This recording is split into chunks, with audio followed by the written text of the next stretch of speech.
نابێ خستنە دوومیز وەکو سەرکردی پارتی دیموکراتی کوردستانی سووریا ئەم دبینین ئەو کار و خەبات و خزمەتە زێدەی پێنجی ساڵ بەر هونەر و فلۆکلۆر و کار و خەباتە کوردایەتیدا بیرۆ ئەم دبینین ئەم تەخەلات بکەن بەبێ ئەوە شەهادە سوپاسیش کارێتە و خەباتە تای دوو درێژە.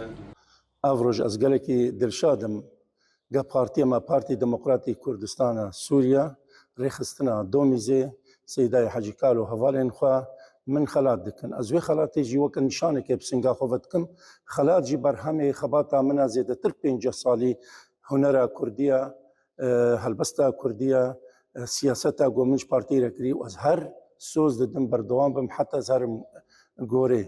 Hunermend divê sefê pêşî de bi gelê xwe vebe, divê piştevanê rêxistinên xwe bê, divê piştevanên milletê xwe bê. Ez yek ji wan hunermendê got min yek rê girtiye û di wê rêyê de jî ew jî xwe dibînim hunermendê serxwebûnê, hunermendê rêbaza partî û barzanî, hunermendê pêşmerge.